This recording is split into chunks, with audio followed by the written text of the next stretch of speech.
আজ থেকে হাজার হাজার বৎসর পূর্বে ভগবান শ্রীকৃষ্ণ দ্বৈপায়ন বেদব্যাস যখন গরুর পুরাণ লিখছিলেন, তিনি এই কথাটাই বললেন, সদ্ভিসঙ্গং প্রকুর্বীতা সিদ্ধিকাম সদা নরা না সদ্ভির ইহ লোকায় পরলোকায় বাহিতাম তজ দুর্জন সংসর্গম ভজ সাধু সমাগমম গুরু পুণ্যম মহারাত্রম স্মরম নিত্যম অনিত্যতাম।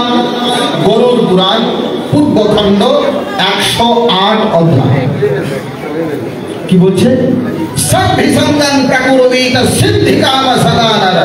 হে পৃথিবীর মনুষ্য, যদি সত্যি তোমরা সিদ্ধি পেতে চাও, জীবনকে সফল করতে চাও, তাহলে সদ্ভিসঙ্গং সৎসঙ্গ ধরো। কেন? না সদ্ভির ইহ লোকায় পরলোকায় বাহিতাম। যে সমস্ত মানুষ সৎসঙ্গের আশ্রয় গ্রহণ করে না, তার না ইহলোকের কোনো কল্যাণ হয়, না মৃত্যুর পরে তার কোনো উদ্ধার সম্ভব হয়। এই কারণে সৎসঙ্গ করা প্রয়োজন। ঠাকুর বারংবার বলছেন, সদ্গুরু শরণাপন্ন হও, সৎনাম মনন করো, আর সৎসঙ্গের আশ্রয় গ্রহণ করো। তাহলে কি হবে? তিনি বলছেন, আমি নিশ্চয়ই বলছি, তোমাকে তোমার উন্নয়নের জন্য ভাবতে হবে না। সৎসঙ্গ সামান্য কোনো বিষয় নয়। আমরা সনাতন ধর্মাবলম্বীরা নানান ব্রত, তীর্থ, ভ্রমণ, উপবাস, বিভিন্ন কিছু আমরা করি ধর্মের নামে। কেউ ভাবছেন ব্রত করলেই বাস, এটা উপবাস করলেই ধর্ম, অথবা কোনো মন্দির ভ্রমণ করলে ধর্ম, এগুলো আমরা করি। কিন্তু শুনে রাখেন, সৎসঙ্গের মহিমা কেমন। কৃষ্ণ ভগবান নিজে বলছেন, ভাগবত মহাপুরাণের 11তম স্কন্ধের 12তম অধ্যায়ের 2য় শ্লোক, বক্তা ভগবান কৃষ্ণ। তিনি বলছেন, দেখো সৎসঙ্গ করলে কি হয়। ব্রতানি যজ্ঞচ্ছন্দাংসি তীর্থানি নিয়মায়মা যথা বরুন্ধ সৎসঙ্গ সর্বসঙ্গাপহো হিমা। কৃষ্ণ ভগবান বলছেন, ব্রতানি, তুমি অনেক ব্রত করতে পারো। একাদশী, শিব চতুর্দশী, জন্মাষ্টমী, লক্ষ্মী ব্রত, বিভিন্ন প্রকার ব্রত। ব্রতানি মানে অনেক ব্রত। যজ্ঞ, তুমি প্রতিদিন যজ্ঞ করতে পারো। ছন্দাংসি, বেদাদি শাস্ত্র অধ্যয়ন করতে পারো। তীর্থানি, গয়া, মথুরা, কাশী, বৃন্দাবন, এসব জায়গায় ঘুরতে পারো।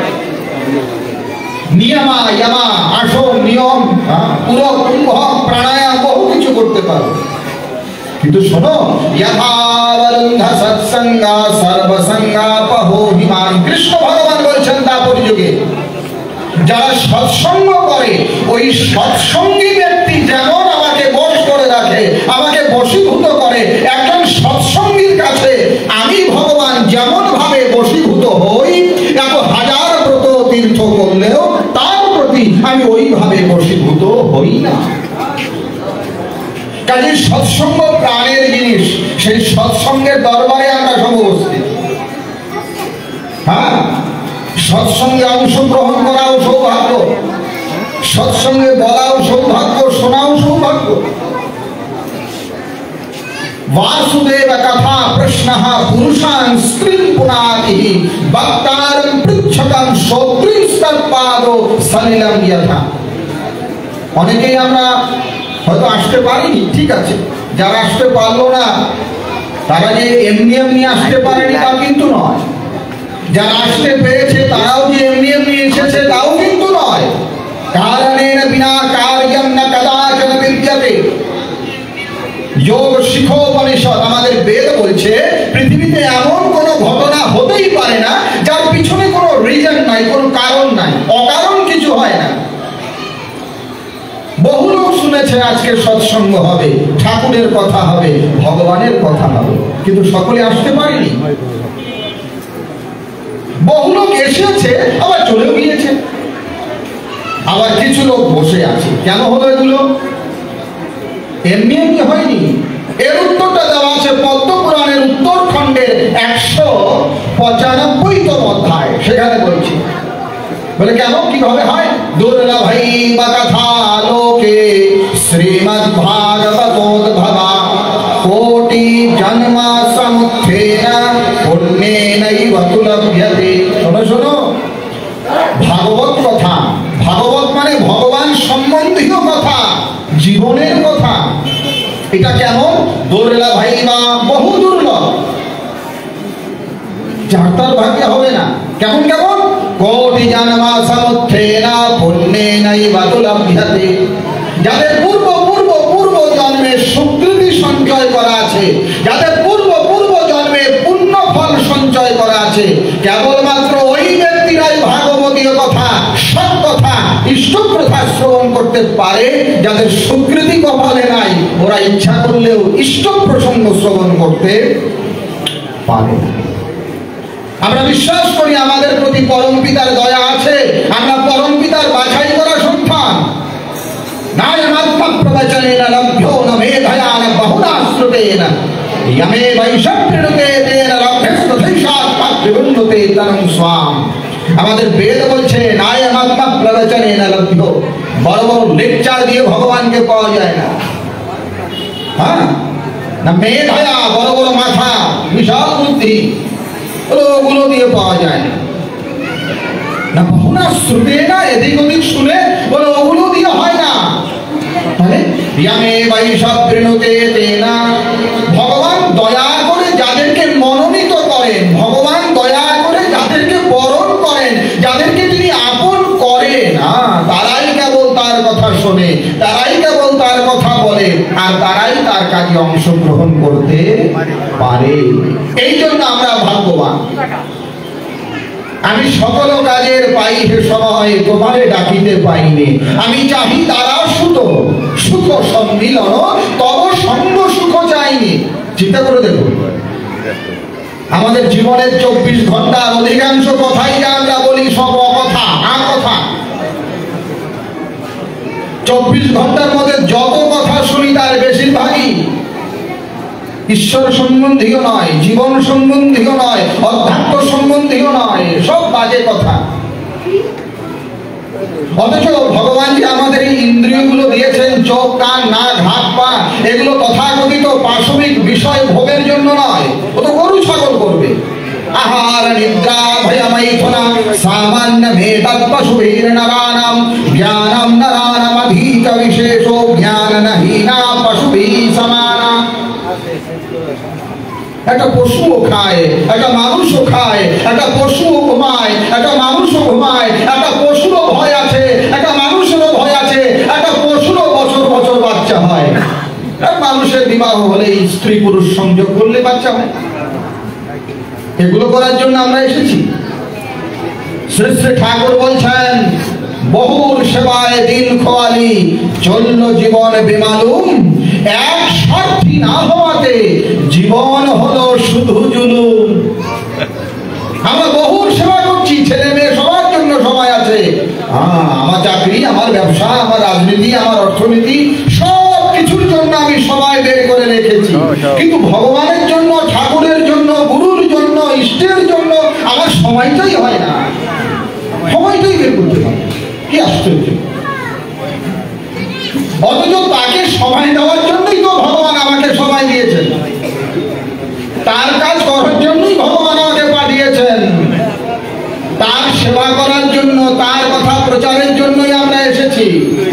ভাগবতকার পরিষ্কার ভাষায় বলছেন, বিলেবত রুদ্রক্রম বিক্রমান যে না সিন্বতা কর্ণপুটে নরস্য জিহ্বা সতি দার্দুরি কে বসুতা ন চোপগায়তি উর্গায় গাথা भारः परं पट्टकिरीटजुष्टम् अपि उत्तमाङ्गं मोनमेदमुकुन्दं शावौ करौ मुकरौ सपर्याङ् हरेर्लसत काञ्चन कङ्कणौ वा मर्हायिते नयने नयानां लिङ्गानि विष्णुर्नमिरीक्षतौ पादौ नृणान्तौ रमजन्मभाजौ क्षत्राणि नानो व्रजतो हरेर्यौ तदस्मसारं हृदयं बभेदं यद् गृह्यमानै हरिनामधेयैः। भागवत महापुराण द्वितीय स्कंदेर तृतीय अध्याय श्लोक संख्या 20, 21, 22, 23, 24। বেদব্যাস বলছেন, বিলেবতা রুদ্রম বিক্রমান শৃণ্বত নরস্যা, ওই সমস্ত মানুষের কান পচে গিয়েছে, ব্যর্থ, বৃথা, ছিদ্র মাত্র, যাদের কান দিয়ে ঈশ্বরের কথা ঢোকে না।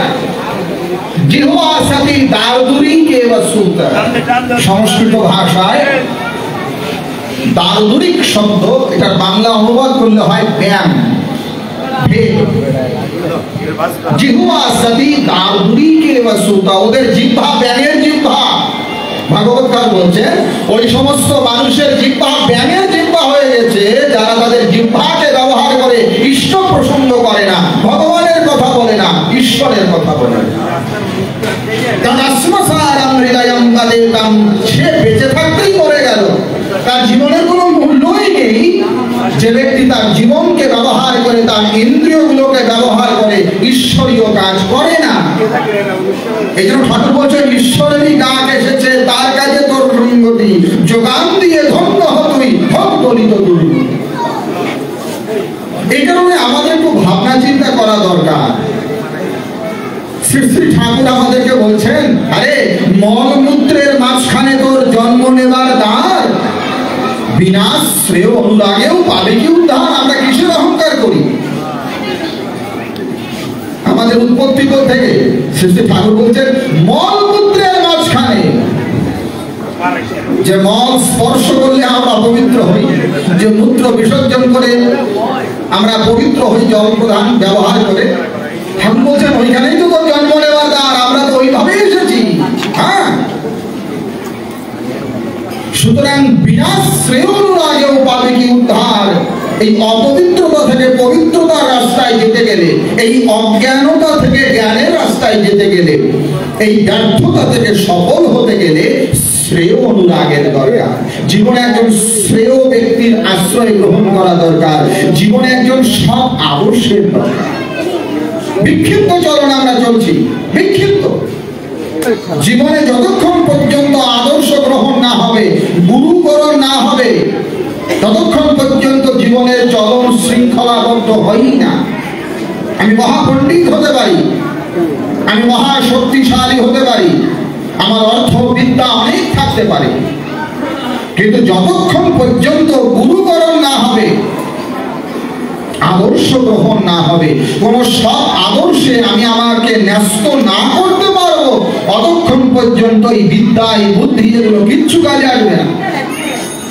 ঠাকুর বলছেন অর্থবিদ্যা যাই না থাকুক, হর্ষজড়িত ইষ্টহারা, দুর্যোধন আর রাবণের মতো সব নিয়েই যাবি মারা। দেখেন তো রাবণের মতো পণ্ডিত বিদ্বান, তাই যুগে দশানন রাবণ, মাথা ছিল 10টা, 10টা মাথা মানে 10 জন মানুষের মাথা যেরকম বুদ্ধি, বিবেক, ব্রেন, রাবণের সেই রকম মেধা। রাবণের মতো পণ্ডিত সেই সময় খুব দুষ্কর। চতুর্বেদের পণ্ডিত রাবণ, বেদ পাঠ করতো, বেদ পাঠী ব্রাহ্মণ। রাবণের পিতা বিশ্বশ্রবা ঋষি, তার ঠাকুরদা পুলস্ত, বড় বড় ঋষির বংশ। আর রাবণের ক্ষমতাও বহু, তার এত বুদ্ধি, এত তার মেধা, তিনি এমন এমন শ্লোক রচনা করতেন, এমন এমন ছন্দ রচনা করতেন, দেবতারাও প্রকটিত হয়ে যেত। আপনারা যারা পুণ্যপথী পড়েছেন, পুণ্যপথীর প্রথম পৃষ্ঠায়, ভাববাণীতে সংকলিত পুণ্যপথীর প্রথম পৃষ্ঠায় শ্রী শ্রী ঠাকুর বলছেন ভাব অবস্থায় যে তাণ্ডব স্তোত্র মুখস্থ রাখিস, তাহলে এজমা সারবে। ভাববাণী এজমা, শিব তাণ্ডব স্তোত্র বলে একটা স্তোত্র, রচয়িতা কিন্তু রাবণ। ভগবান শিবের স্তুতি করে তিনি একটা স্তোত্র রচনা করেছিলেন, অনেক বড়। এই স্তোত্রের এমন শব্দের গাঁথুনি আছে, কেউ যদি বিধি মোতাবেক এটা করতে পারে, ওই ছন্দ, তাল, লয় অনুসারে, ঠাকুর বলছেন ফুসফুসের এমন ব্যায়াম হয়ে যায়, এজমা, রক্তক সব ভালো হয়ে যায়। এত বড় বুদ্ধিমান রাবণ।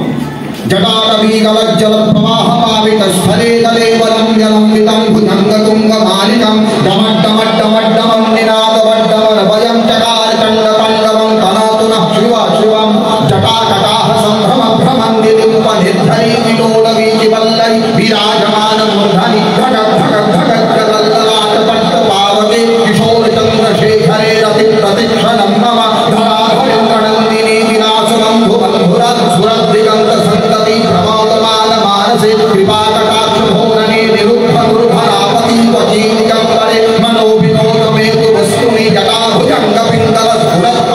মণিপ্রভা কদম বগুম ভূমদ্রব প্রণিপতি বধূমুখে। ছন্দের পর ছন্দ, এত শব্দের গাঁথনি আছে, এটা যদি কেউ এইভাবে করতে পারে ছন্দ অনুসারে, ঠাকুর বলছেন এজমা টেজমা সব ভালো হয়ে যায়। এটা রচনা করলো কে? রাবণ। রাবণ কত বড় মেধাবী, কত বড় পাণ্ডিত্যপূর্ণ ব্যক্তিত্ব হলে এরকম রচনা করতে পারে। সেই রাবণের পতন হলো কেন? কারণ সেই যুগের যিনি মর্যাদা পুরুষোত্তম, সেই যুগের যিনি যুগাদর্শ, সেই যুগের যিনি যুগপুরুষ, শ্রী রামচন্দ্রকে তিনি স্বীকার করলেন না, শ্রী রামচন্দ্রকে তিনি গ্রহণ করলেন না। তার এই সমস্ত বিদ্যা কাজে আসলো না। এই তো এই দাপর যুগে কৌরব পক্ষের সেনানী 100 ভাই, দুর্যোধন, দুঃশাসন, তাদের সঙ্গে বড় বড় সব যোদ্ধা, পিতামহ ভীষ্ম, ইচ্ছামৃত্যুঞ্জয়, দ্রোণাচার্যের মতো বীর যোদ্ধা, কিন্তু এদের বীরত্ব কাজে আসলো না। সব নিকেশ হয়ে গেল, ধ্বংস হয়ে গেল। কেন? কারণ দ্রোণাচার্যের সম্মতি তার কাছে আছে, ভীষ্মদেবের শক্তি তার কাছে আছে। কার? দুর্যোধনের। দুর্যোধনের পাশে দ্রোণাচার্য আছে, দুর্যোধনের পাশে ভীষ্মদেব আছে, দুর্যোধনের পাশে কৃপাচার্য আছে, 1 লক্ষ খনি সেনা, নারায়ণী সেনাও আছে। কিন্তু কি নাই? কৃষ্ণ না।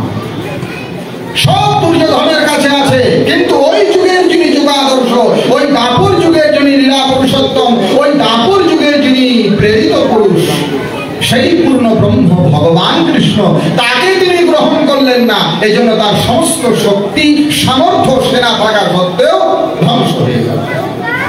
শ্রী শ্রী ঠাকুর বলছেন, ওই রকম তুমি পণ্ডিত হতে পারো, ওই রকম তোমার অর্থবল, লোকবল, সম্পত্তি, বৈভব এসব থাকতে পারে, কিন্তু ইষ্ট যদি না থাকে, না ধরিলে প্রেরিতে বর্তমান অন্ধত্বময় হয় প্রয়াণ।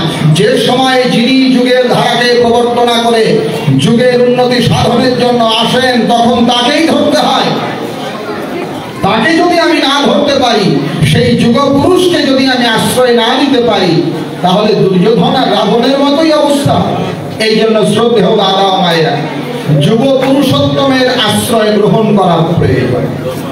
আমাদের সনাতন ধর্ম বলছে ধর্মে কখনো ভিন্নতা ঘটে না, কেননা ধর্ম কোনো মানুষের বানানো নিয়ম নয়। মন দিয়ে শুনুন, আমরা সনাতন ধর্মাবলম্বী। এই সনাতন ধর্ম কোনো ব্যক্তি বিশেষের দ্বারা প্রণীত ধর্ম নয়। আমাদের উপর বিজাতীয় শত শত আক্রমণ হয়েছে, আমাদের দেবস্থানগুলোকে ধ্বংস করে দেওয়া হয়েছে, আমাদের দেব মন্দিরকে ভূলুণ্ঠিত করা হয়েছে। আপনারা সকলেই জানেন এই সনাতন ধর্মাবলম্বী আর্য কৃষ্টির উপরে যে পরিমাণ আঘাত এসেছে অকল্পনীয়। কাশ্মীরে যখন বিজাতীয় লোকরা ঢুকলো, অনার্য বেচ্ছরা ঢুকলো, তখন আর্য কৃষ্টিকে ধ্বংস করার জন্য এমন হত্যাযজ্ঞ চালিয়েছিল, ব্রাহ্মণদের পৈতার পাহাড় হয়ে গিয়েছিল, মাথাগুলো দিয়ে পিরামিড বানিয়েছিল। ওই সমস্ত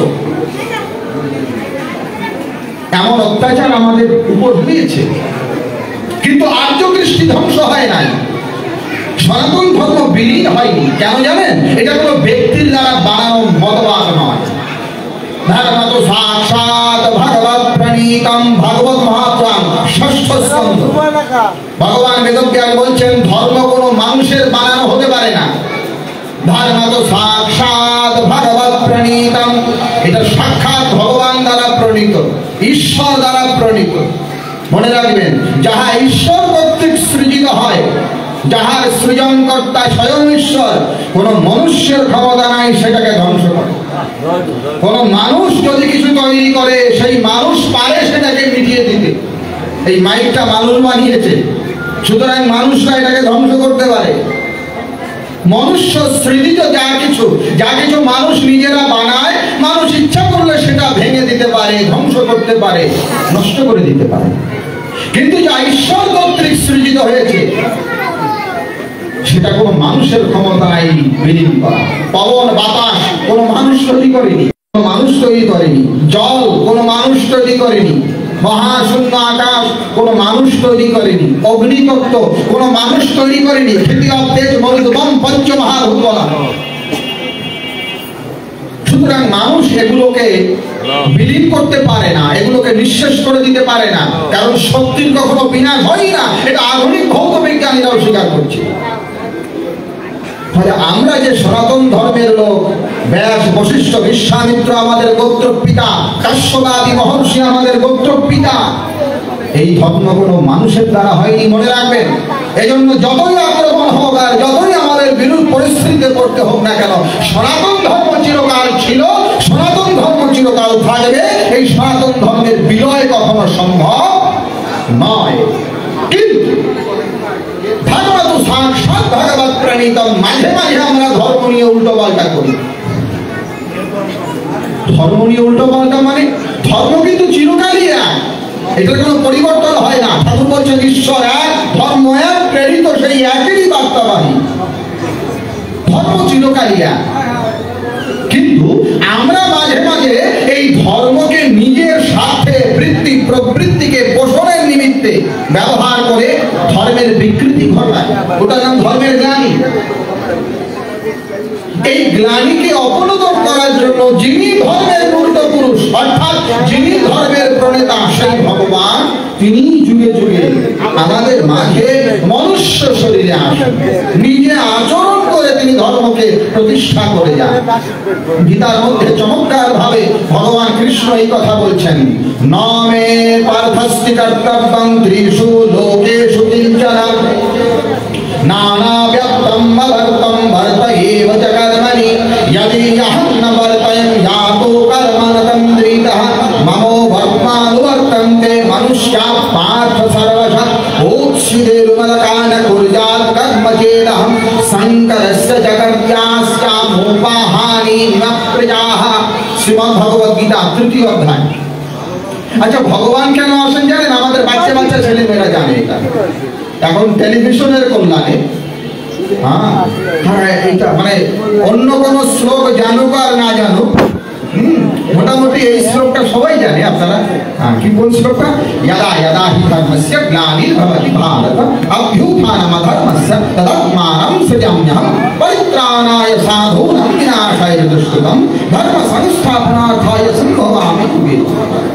দেখবেন একদম স্কুলে দাঁড়িয়ে যখন বলে, বাচ্চাদের বলে একটা গীতা শ্লোক বলো তো, ওইটা বলছে। কেউ কেউ মারা গেল বলো তো, ওটাও বলছে। বিয়ে বাড়িতে বলো তো, এই যদাই যদাহি মোটামুটি। এমনকি টেলিভিশনে যখন নাটক হয়, নায়িকাকে ধরে ফেলেছে, নায়ক আসছে, ওই সাইড মিউজিক বাজছে, যদাই যদাহি ধরে। আচ্ছা বলুন তো, ভগবান বলছেন আমি ওই দুষ্কৃতীদের বিনাশের জন্য আসি, আমি সাধুদের রক্ষা করি, বিনাশায় চ দুষ্কৃতম, আমি পাপি টাপি ওষুধ টষুধ এদেরকে মেরে কচু কাটা করার জন্য আমি আসি। আচ্ছা, কেবলমাত্র এইটাই যদি কারণ হতো তাহলে প্রশ্ন থেকে যায়। ভগবান যদি কেবলমাত্র অসুর মারার জন্যই আসতেন, কিছু প্রশ্ন থেকে যায়। কি প্রশ্ন থেকে যায়? ওই গীতাতেই ভগবান বলছেন, অধ্যায় 18 শ্লোক 61, ঈশ্বরা সর্বভূতানাং হৃদ্দেশে অর্জুন তিষ্ঠতি রাময়ান সর্বভূতানি যন্ত্রারূঢ়ানি মায়য়া। ভগবান বলছে, হে অর্জুন শোনো, ঈশ্বর প্রত্যেকটা জীবের, প্রত্যেকটা অস্তিত্বের হৃদয়ে কন্দরে বিরাজ করেন, ভেতরে থাকেন, এইখানে। আচ্ছা, তাই যদি হয় তাহলে ভগবান কি রাবণের হৃদয়ে ছিল না? এমা ছিল, রাবণের ভেতরে ছিল না? ভগবান হার্টে ছিল, কংসের ভেতরে ছিল না? তো ভগবান তো ওখানে বসে বসেই বলতো, হার্টটা অ্যাটাক হয়ে যায়, হৃদয় তো আছে, হৃদয় আছে, হার্টে অ্যাটাক হয়ে গেলেই তো রাবণ মরে শেষ। আর কংসকে মারার জন্য হার্ট অ্যাটাক করে দিলে কংস মরে শেষ। তার জন্য ভগবানকে আবার ওইসব কৌশল্যার কাছে আসতে হবে, কিংবা দেবকীর কাছে আসতে হবে কেবল অসুর মারার জন্যই? কেবল অসুর মারার জন্যই যদি ভগবান আসেন, তাহলে বুদ্ধদেব ভগবানের অবতার, একটা মানুষও মারে নাই, কি করে হলো? গৌতম বুদ্ধ ভগবানের অবতার, 9 নম্বর অবতার, তিনি তো কাউকে মারেন নাই, ভগবানের অবতার। যদি মানুষ মারার জন্যই ভগবান আসতেন, তাহলে কপিল অবতার, একটা মানুষও মারে নাই। যদি মানুষ মারার জন্য, অসুর মারার জন্য ভগবান আসেন, বামন অবতার, একটা মানুষও মারে নাই, এরাও তো অবতার হয়েছে। না না না না, তাহলে কেবল এই মানুষ মারার জন্য তিনি আসেন না, মন দিয়ে শুনুন। কেবল রাক্ষস মারার জন্য এমনটা নয়। তাহলে কেন আসে? এইটা গীতার 3য় অধ্যায়ে তিনি বলেছেন, কৃষ্ণ ভগবান বলছে, দেখো নমে পার্থস্তি কর্তব্যম ত্রিষু লোকেষু কিঞ্চন। এই পৃথিবীতে আমার কোনো কর্তব্য হয় না। এই যে আমাদের জন্ম হয় সাধারণ মানুষের প্রারব্ধ ভোগের জন্য জন্ম হয়। প্রারব্ধ ভোগ, পূর্ব জন্মে যা পুণ্য করেছি কিংবা পাপ করেছি, সেই পুণ্য বা পাপের ফললাভ হয় এই জন্মে প্রত্যেকটা মানুষ।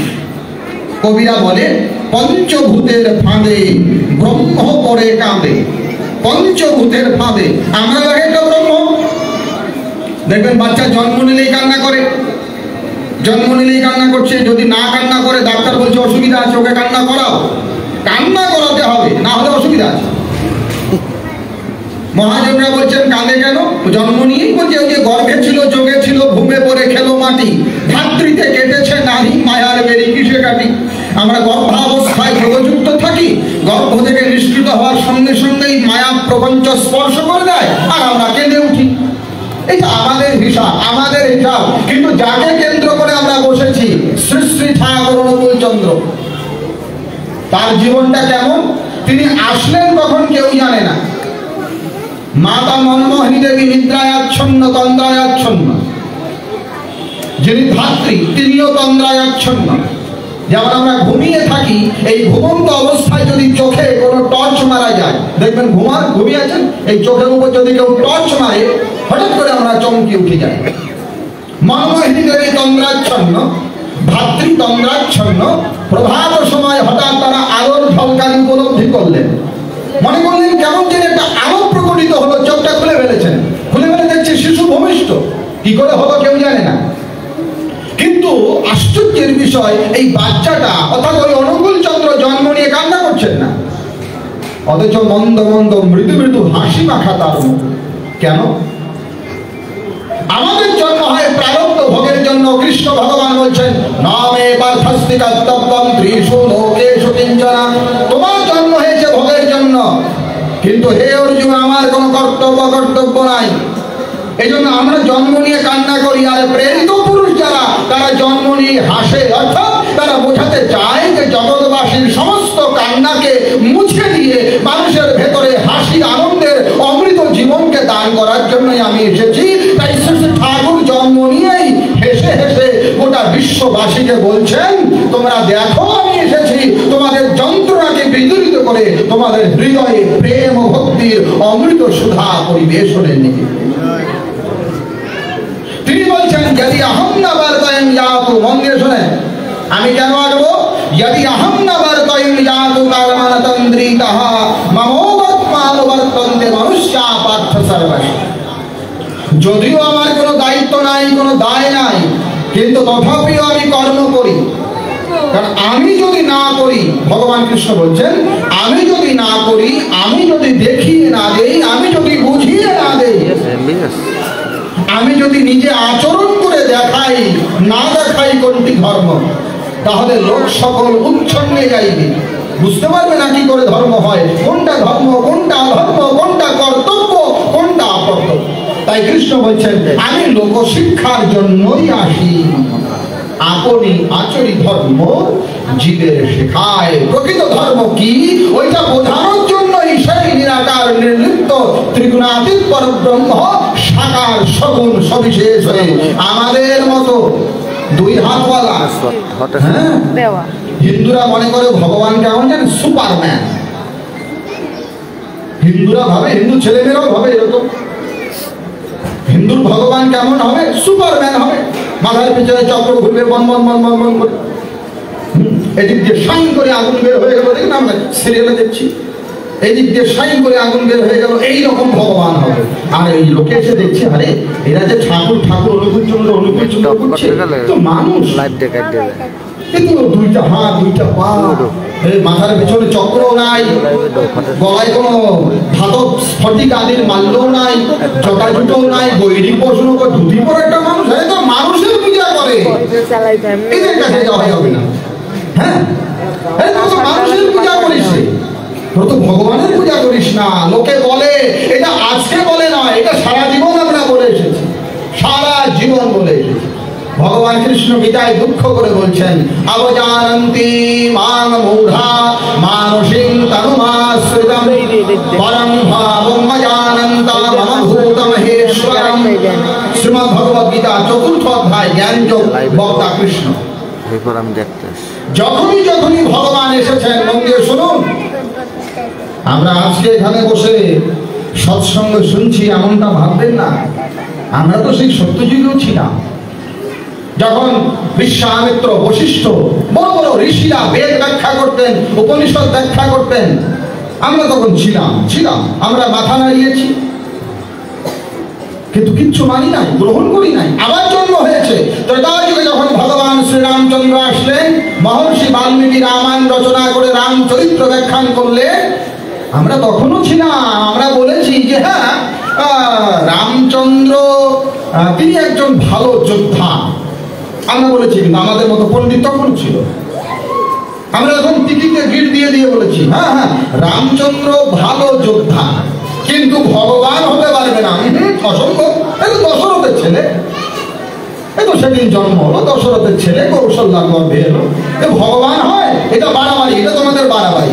রামচন্দ্র একজন রাজা, তিনি ভগবান।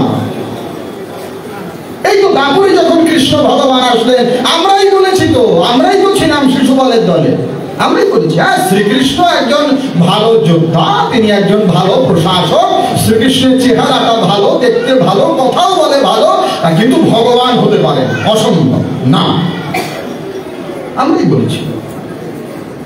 এই তো যখন শ্রী চৈতন্য মহাপ্রভু নদিয়ায় আসলেন, হরিবোল হরিবোল বললেন, আমরাই বলেছি এ তো জগন্নাথ মিশ্রের ছেলে নিমাই, দেখতে ভালো, গৌরাঙ্গ, গায়ের রংটা ফর্সা, কীর্তনও করে ভালো, হ্যাঁ, কিন্তু ভগবান হতে পারে না, অসম্ভব।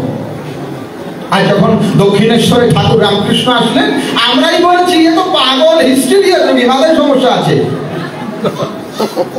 যুগে যুগে আমরা অপমান করেছি তাকে, কেননা আমরা বুঝি নাই যে মানুষ রূপেই তার আগমন হয়। কৃষ্ণের যত কলিলা, মিলনদা গান গাচ্ছিলেন চমৎকার, কৃষ্ণের যত কলিলা সর্বোত্তম নরলীলা, নরবপুতাহর স্বরূপ,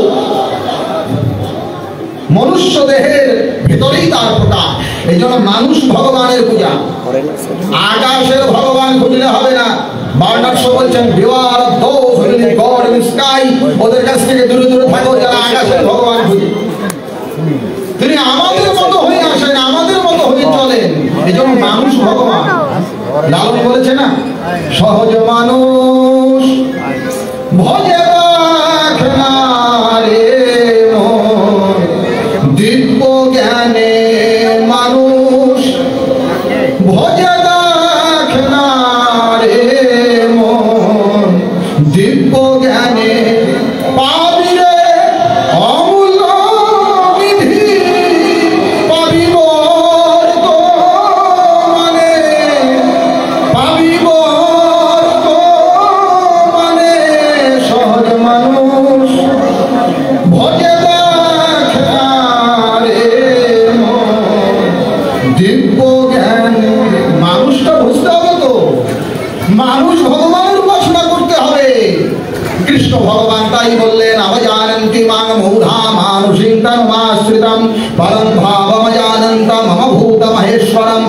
দেবী ভাগবতে লেখা আছে, তথাপি মানুষম দেহমাশ্রিত্য পরমেশ্বরম ভগবান মানুষার ভাবান বর্ণাশ্রম সমাশ্রিতান বৃদ্ধানাং ভোজনং চৈব গুণাদ অভিমঞ্জনম ব্রহ্মণানাং তথা সেবা দেবতা আরাধনাং তথা।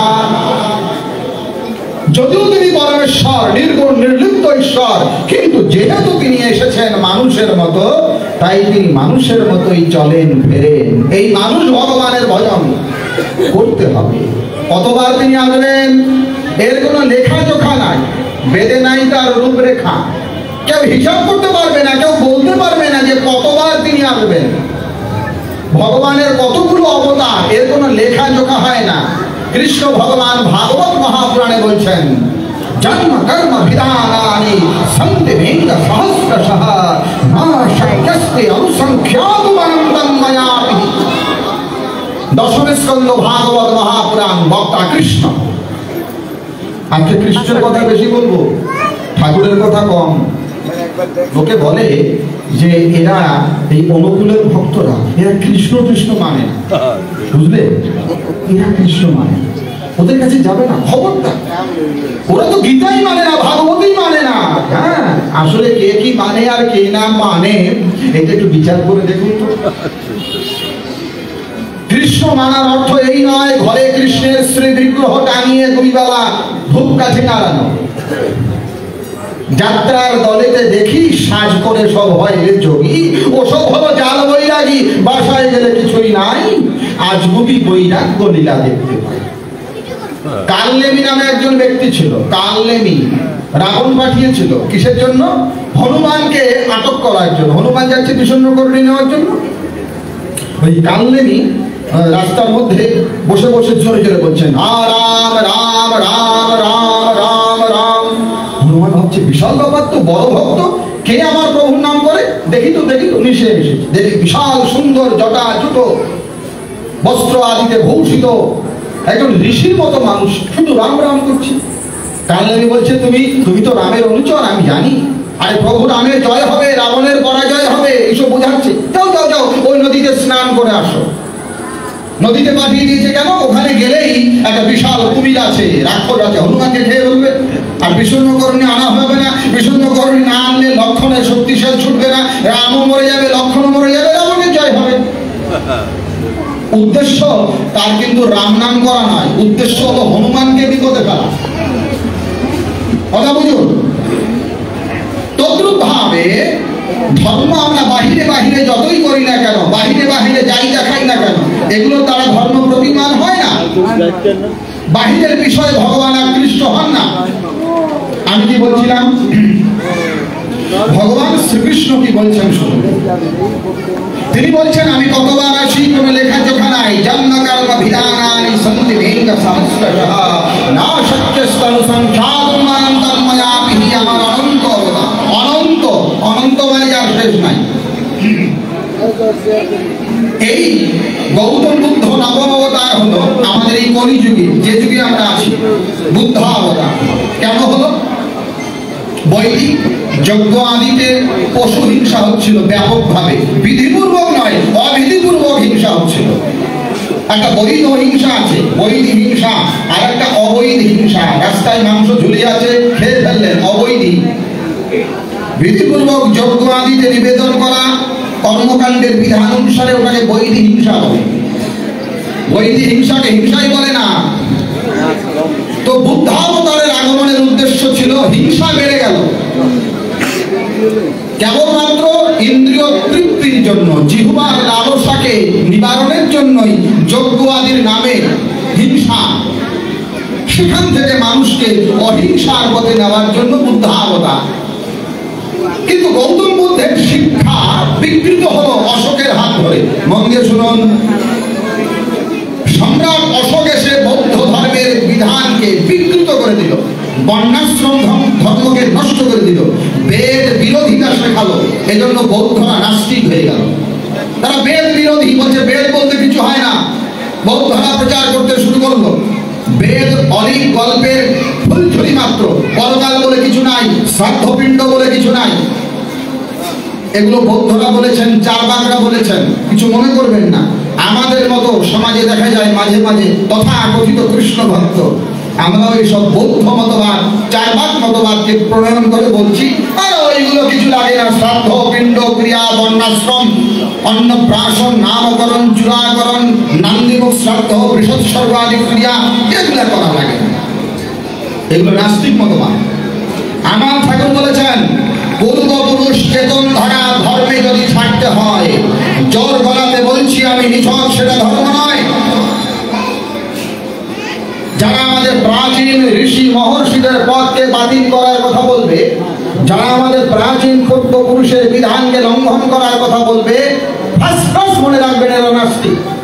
এরা কখনো কৃষ্ণ ভক্ত হতে পারে না, এরা কখনো গৌর ভক্ত হতে পারে না। কেন? কারণ ভগবান শ্রীকৃষ্ণেরই বলা আছে বেদ প্রাণিহিত ধর্মঃ, ভাগবতাদিতে।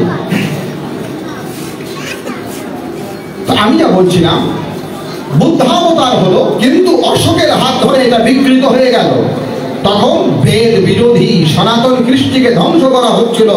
আর্য বৈদিক সনাতন ধর্ম একদম ডুবুডুবু অবস্থা, সেইখান থেকে বিকৃত বৌদ্ধাচার থেকে সনাতন ধর্মকে পুনরায় পুনরুজ্জীবিত করার জন্য, আর্য কৃষ্ণকে পুনরুজ্জীবিত করার জন্য ভগবান শিবের অবতার হলো, শিবাবতার আদ্য জগৎগুরু ভগবান শ্রী শঙ্করাচার্য। তিনি শিবাবতার, সাক্ষাৎ শিব শঙ্কর হয়ে আসলেন, তার নাম শঙ্করাচার্য। বলছে শোনো, কেবলমাত্র ব্রহ্মই সত্য, ব্রহ্ম সত্যম জগৎ মিথ্যা জীব ব্রহ্মৈব নাপরা। ভগবান শঙ্করাচার্য বলছেন যা কিছু বিশ্ব প্রপঞ্চে দেখছো এগুলো মিথ্যা, কেবল ব্রহ্মই সত্য। তুমি নিজেই ব্রহ্ম, তত্ত্বমসি, তুমি নিজেই ব্রহ্ম, আমিও ব্রহ্ম, আহম ব্রহ্ম ব্রহ্মাস্মি। এইগুলো শঙ্করের মতবাদ প্রচার। যদিও ভগবান শঙ্করাচার্য জগৎ মিথ্যা বলতে ভ্যানিশ অর্থে তিনি বলেন নাই, এটা অন্য ব্যাখ্যা আছে, কিন্তু শঙ্করের এই মতবাদটাও বিকৃত হয়ে গেল। বিকৃত হয়ে গেল মানে লোকে ভাবলো যে আমি যদি ব্রহ্ম হই, আহম ব্রহ্মাস্মি, আমি যদি ভগবান হই তাহলে আর ভগবানকে ডাকার কি দরকার? জগৎ যদি মিথ্যাই হয় তাহলে জগতের আর কি প্রয়োজন? ব্যভিচার শুরু হয়ে গেল, অনাচার শুরু হয়ে গেল। শঙ্করের মতবাদটাও বিকৃত হতে বসলো। কেউ ভগবানকে ডাকে না, জানেন? ভগবানের জন্য কারো প্রাণ কাঁদে না, খালি তর্ক তর্ক তর্ক। এ ওর সঙ্গে তর্ক করে, ও ওর সঙ্গে তর্ক করে, এ বলছে উপনিষদে আছে, ও বলছে উপনিষদে ওই আছে। কারো হৃদয়ে ভগবানের জন্য ভক্তি নাই, কেউ ভগবানের জন্য কাঁদে না, প্রেম ভক্তি ভুলে গেল। মানুষের হৃদয়টা একটা শুষ্ক মরুভূমি হয়ে গেল। সেই শুষ্ক উত্তপ্ত মরুভূমিতে প্রেমের বন্যা প্রবাহিত করার জন্য, ভক্তির প্লাবন জোটানোর জন্য, ভগবান নাম ও মহিমা প্রচারের জন্য শ্রী চৈতন্য মহাপ্রভুর আগমন। তিনি নামাবতার, নামের বন্যায় জগৎকে ভাসিয়ে দিলেন। প্রভু কহে কহিলাম এই মহামন্ত্র, ইহা গিয়া জপ সবে করিয়া নির্বন্ধ, ইহা হইতে সর্বসিদ্ধি হইবে নিশ্চয়। দশে পাঁচে মিলে সবে গৃহেতে বসিয়া, সংকীর্তন কর সবে হাতে তালি দিয়া। মহাপ্রভু নাম করতে বললেন, বলে নামে সব হবে। হরের নামৈবা নামৈবা নামৈবা মম জীবনম কালৌ নাস্তে নাস্তে নাস্তে গতিরন্যথা। নাম করো, নাম করো, গৌরাবতার। কিন্তু এই পর্যন্তই কি শেষ? না। আমাদের সমাজে কথা শোনা যায় মাঝে মাঝে, সত্যের শ্রীহরি, ত্রেতায় শ্রীরাম, তারপরে শ্রীকৃষ্ণ, কলিতে শ্রী গৌরাঙ্গ। বাস এই পর্যন্তই ভগবান, আর ভগবানের বাবার ক্ষমতা নাই আবার। হ্যাঁ, এই পর্যন্ত আমরা চার যুগে চারটা বাছাই করে দেখেছি। সত্যের শ্রীহরি, ত্রেতায় শ্রীরাম, তারপরে শ্রীকৃষ্ণ, কলিতে শ্রী গৌরাঙ্গ। এই পর্যন্ত ভগবানের আগমন শেষ না, এমনটা নয়। শ্রী চৈতন্য মহাপ্রভু, যিনি সাক্ষাৎ রাধা কৃষ্ণের মিলিত তনু, তিনি সন্ন্যাস গ্রহণের পূর্বে তার সমস্ত ভক্তবৃন্দকে সম্বোধন করে বললেন। শুধু তাই নয়, তার স্বীয় মাতৃদেবী শচীদেবী তাকেও সম্বোধন করে বললেন যে এইবারে আমার শেষ আশা নয়। চৈতন্য ভাগবতের মধ্যখণ্ডের 26 অধ্যায় বৃন্দাবন দাস ঠাকুর সেই ঘটনা লিখছেন। এই মতো অন্য অন্যে সর্বভক্তগণ প্রভুর বিরহে সবে করয়ে ক্রন্দন। কোথাও যায় প্রভু সন্ন্যাস করিয়া, কোথাও আমরা সব দেখিবাও গিয়া। সন্ন্যাস করিলে গ্রামে নায়া শিবয়ার, কোথাও যায় প্রভু করিয়া বিচার। এই মতো ভক্তগণ কাঁদে নিরন্তরে, অন্ন পানে কারণ হিরচয়ে শরীরে। সেবকের দুঃখ প্রভু সহিতে না পারে, প্রসন্ন হইয়া প্রভু প্রবোধে সবারে। প্রভু কহে তোমরা চিন্ত হকি কারণ, তুমি সব যথা কথা আমি সর্বক্ষণ। তোমরা বা ভাবো আমি সন্ন্যাস করিয়া চলি নাও, আমি তোমার সবারে ছাড়িয়া। সব কথা তোমরা ইহা না ভাবিও মানে, তোমার সবাই আমি না ছাড়িব কোনো কালে। এই মতো আছে আরো 2 অবতার, কীর্তনানন্দ রূপ হইব আমার। তাহাতেও তুমি সব এই মতো রঙ্গে, সংকীর্তন করিবা মহাসুখে আমার সঙ্গে। গৌরাঙ্গ দেবের ভক্তরা যখন বিমর্ষ হয়ে গেলেন, প্রভু সন্ন্যাস নিয়ে চলে যাবেন, তারা অন্ন আহার সমস্ত পরিত্যাগ করলেন। মহাপ্রভু সেই সময় তার ভক্তদের বলছেন যে না না না, এইবারই আমার শেষ নয়, আরো 2বার আমাকে আসতে হবে। এই মতো আছে আরো 2 অবতার। এই খবর চলে গেল চৈতন্যদেবের মায়ের কাছে, যার নাম শচী দেবী। চৈতন্যদেবের মায়ের নাম শচী, চৈতন্যদেবের বাবার নাম জগন্নাথ মিশ্র, চৈতন্যদেবের মায়ের বাবার নাম নীলাম্বর চক্রবর্তী। আজকাল সমাজে কেমন হয়েছে জানেন?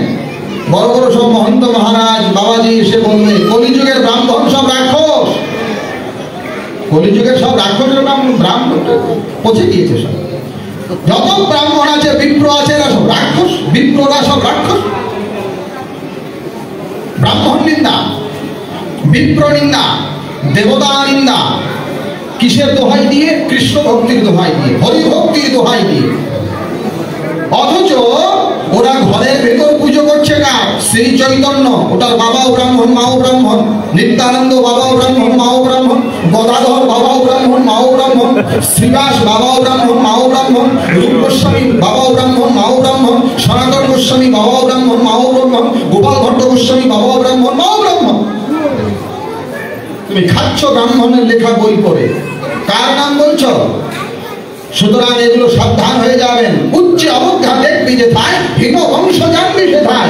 সমাজ থেকে শ্রদ্ধা উঠে যাচ্ছে, ছেলে বাবাকে শ্রদ্ধা করে না, ছাত্র শিক্ষককে শ্রদ্ধা করে না, যে বয়সে কনিষ্ঠ সে বয়োজ্যেষ্ঠকে শ্রদ্ধা করে না, কনিষ্ঠ বর্ণের ব্যক্তিরা জ্যেষ্ঠ বর্ণের ব্যক্তিকে শ্রদ্ধা করে না, শ্রদ্ধা উঠে গিয়েছে। এগুলো সর্বনাশ। আমি কি বলছিলাম? চৈতন্যদেবের মাতা শচী দেবী তিনিও দেখতে পারলেন আমার ছেলে চলে যাবে। সেখানে চৈতন্যদেব তার মাকে বলছেন, চৈতন্যদেবের মা যখন খাওয়া দাওয়া ছেড়ে দিয়ে চলে গেলে আমার ছেলে চলে যাবে, তখন মহাপ্রভু তার মাকে বলছেন, প্রভু দেখে জননীর জীবন না রহে, নিভৃতে বসিয়া কিছু গোপ্য কথা কহে। প্রভু কহে মাতা তুমি স্থির কর মন, শুনো যত জন্ম আমি তোমার নন্দন। চিত্ত দিয়া শুনো আপন গুণগ্রাম, কোন কালে আছিলা তোমার কৃষ্ণিরাম। কথায় আছিলা তুমি আমার জননী, তবে তুমি স্বর্গে হই না অদিতি আমনি। তবে আমি হইনু বামন অবতার, তথাও আছিলা তুমি জননী আমার। তবে তো দেবাহুতি হই না আর বার তুমি। মহাপ্রভু এগুলো বলছেন তার মাকে, যে মা তুমি ভুলে গিয়েছো, ওই তুমি স্বর্গে অদিতি হয়েছিলে, আমি তোমার ছেলে হয়েছিলাম। তুমি দেবাহুতি হয়েছিলে, আমি তোমার ছেলে হয়েছিলাম। এরকম মহাপ্রভু তার মাকে বলছেন। তবে তো কৌশল্যা হই না আর বার তুমি, তথাও তোমার পুত্র রামচন্দ্র আমি। তবে তুমি মথুরাতে দেবকী হই না, কংসাসুর অন্তঃপুরে বন্ধনে আছি না। তথায় আছি না তুমি আমার জননী, তুমি সেই দেবকী, দেবকী পুত্র আমি। আরো 2 জন্ম এই সংকীর্তন আরম্ভে, হইব তোমার পুত্র আমি অবিলম্বে। এই মতো তুমি মাতা জন্মে জন্মে, তোমার আমার বধূ ভেদ নাহি মর্মে। মহাপ্রভু তার মাকে বলছে যে আগের জন্মগুলোতেও যেমন তুমি আমার মা ছিলে, এইরকম আরো 2 জন্ম হবে অবিলম্বে, মানে খুব কাছাকাছি হবে, আর হাজার হাজার বছর নয়। আরো 2 জন্ম এই সংকীর্তন আরম্ভে, হইব তোমার পুত্র আমি অবিলম্বে। মহাপ্রভু বলছেন আমি খুব শীঘ্র আসছি। দুইটা সংগঠন আছে, এরা চৈতন্য ভাগবত ছাপিয়েছে, সেখানে 2টা লাইন যোগ করা আছে, যারা শুনছেন মন দিয়ে শুনবেন। মহাপ্রভু তার মাকে যে এই সমস্ত সিরিয়াল বলছেন, তুমি এই ছিলে আমি এই ছিলাম, তুমি এই ছিলে আমি এই ছিলাম, তুমি এই ছিলে আমি এই ছিলাম, এখন আমি এই তুমি এই, এরপরে আরো 2 বার হবো। এটা একটা ধারাবাহিক ক্রম। এর মাঝখানে 2টা লাইন পেয়ে যাবেন 2টা বিশেষ সংগঠনের বই, অন্য কোনো জায়গায় পাবেন না। কি জানেন? 2টা লাইন ঢুকিয়েছে এরা। মোর অর্চা মূর্তি মাতা, তুমি সে ধরণী, জিহ্বারূপে তুমি মাতা নামের জননী। এরা বলছে হ্যাঁ গৌরাঙ্গ দেবের তো 2 অবতার হবে, কিন্তু এইটা তোমার ঠাকুর অনুকূল নয় বাবা, এইটা তোমার রামকৃষ্ণদেব নয় হে বাবা। কেন কেন? ওখানে তো বলা আছে মোর অর্চা মূর্তি মাতা তুমি সে ধরণী, জিহ্বারূপে তুমি মাতা নামের জননী। একটা হলো অর্চা অবতার, অর্চা মানে আমরা মন্দিরে যে ঠাকুরের বিগ্রহ পূজা করি, মূর্তি পূজা করি, প্রতিমা, ওইটা। আরেকটা হলো নাম অবতার। ভালো করে শুনেন, চৈতন্য ভাগবতের অধিকাংশ সংস্করণে এই 2টি লাইনের অস্তিত্ব নাই। এমনকি গৌড়ীয় বৈষ্ণব জগতের একজন পণ্ডিত ডক্টর রাধা গোবিন্দ রাম, তিনি 6 খণ্ডে চৈতন্য ভাগবতের টিকা টিপ্পণী ব্যাখ্যা করেছেন।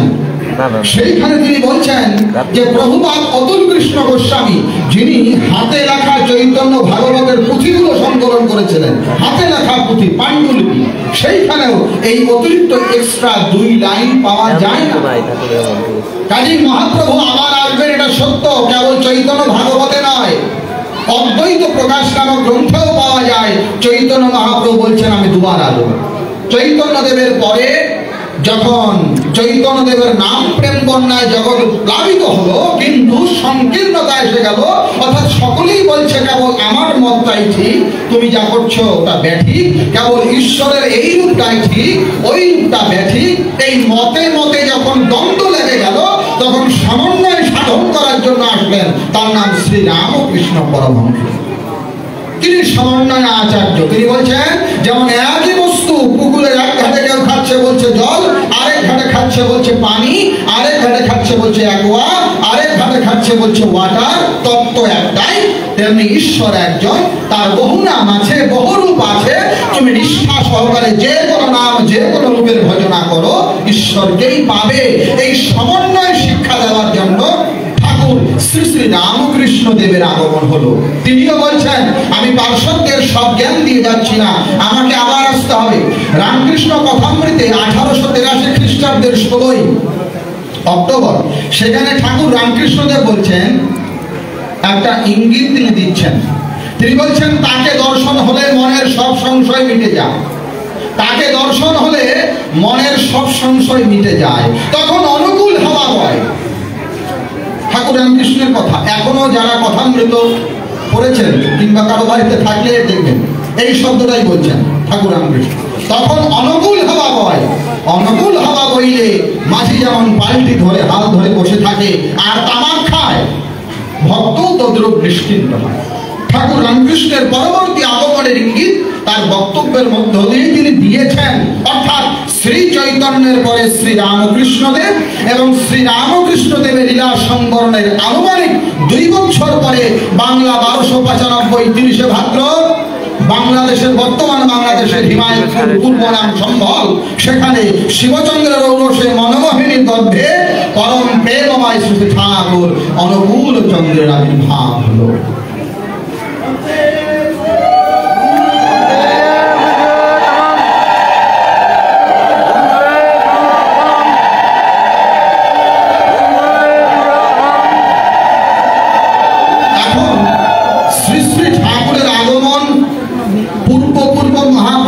পরিপূর্ণের জন্যই হয়েছে, তাকে আমরা কেন ধরব? আমার ঠাকুরকে কি দরকার বাবা? আমার তো গীতা, ভাগবত, রামায়ণ, মহাভারত, বেদ, উপনিষদ, চৈতন্য চরিতামৃত, মার্কণ্ডেয় পুরাণ অন্তর্গত সপ্তশতী চণ্ডী সবই বাড়িতে আছে। তোমার ঠাকুরকে আমার কেন ধরতে হবে? না না না, ভালো করে বুঝুন। আমি প্রথম থেকেই বলছি, ধর্ম কখনো 2 হয় না। দেখেন দেখেন, যখন কৃষ্ণ ভগবান আসলেন দ্বাপর যুগে, তখন কৃষ্ণ ভগবানের আগের যা যা গ্রন্থ, অর্থাৎ 4খানা বেদ, 108খানা উপনিষদ, বাল্মীকীয় রামায়ণ, 6খানা দর্শন, মনুয়াদি 20খানা ধর্মশাস্ত্র, এই সবগুলো আগেও ছিল, কৃষ্ণেরও আগে। কিন্তু কৃষ্ণের কেন প্রয়োজন পড়লো?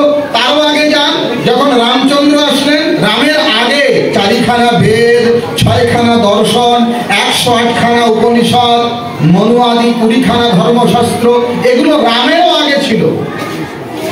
হ্যাঁ, শ্রী রামচন্দ্র যখন বালিকে বধ করছে, তখন তিনি মনুসংহিতা শ্লোক কোট করছেন। মনুসংহিতা কোনো বাংলা গ্রন্থ নয়।